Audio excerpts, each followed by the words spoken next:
Hi everyone! So siguro isa ka rin sa nahirapan mag-download ng Prime app, alright?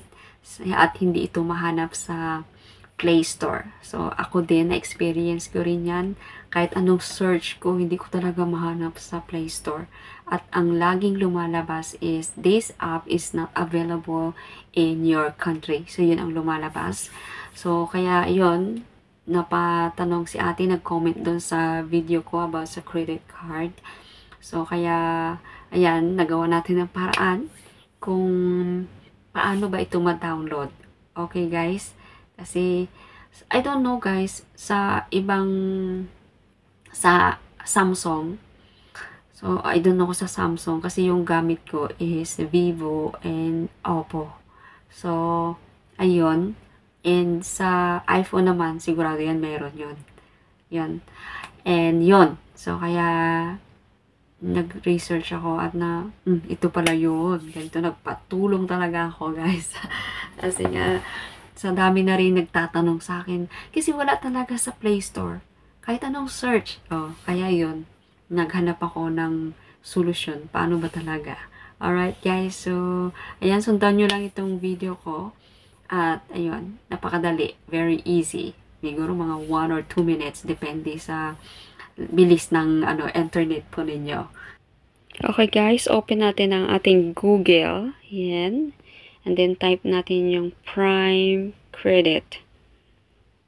Yes. After natin ma-type ito, ay lalabas ngayon ang ayan, mga choices. Diyan sa baba, makikita ninyo yung Home Prime Credit Overseas Worker. So, ito yung i-click natin. Click po natin yan. And then, dito naman, ayan, makikita ninyo yung App Store, Google. Yung Here. Yan, yung click natin yung Here na yan. And then, ayan, makikita ninyo sa baba, may cancel and then download again. So, download again. Click natin ito. And after that, ayan, maida-download na po natin siya. And the next is, open natin itong apps. Lalabas tayo dito and then open natin yung apps. Ayan. Open. Click the open. And then you are now allow this time. So, click natin itong allow this time. Ayan. And after that, ayan, mag-i-install na siya. Installed na. So, lalabas na tayo ngayon. Check natin yung ating Prime. So, ayan yung Prime natin. Makikita nyo sa baba. Ayan.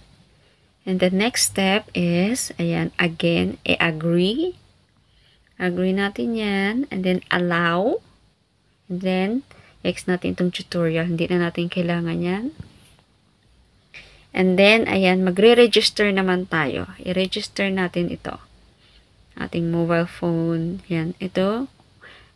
Type natin dito yung working country. Of course, Hong Kong.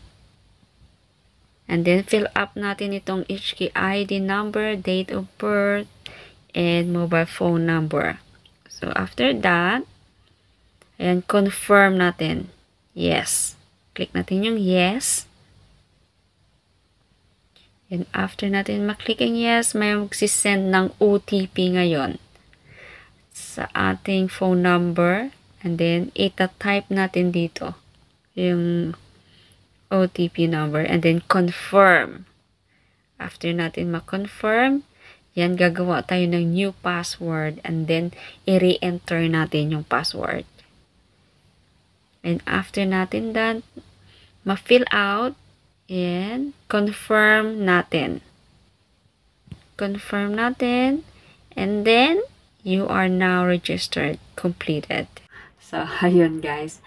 And guys, thank you so much for watching my video. And I hope nakatulong po ito sa inyo. And see you po again next time. At yung tungkol pala sa change PIN ng ating credit card, siguro next week ko na siya gawa ng video kung paano ito ma-change. Kasi hindi ko pa siya na-try, no? Hindi ko pa na-try. So, ayan, susubukan kong gawa ng paraan yon. Okay guys, see you again next time. Bye-bye.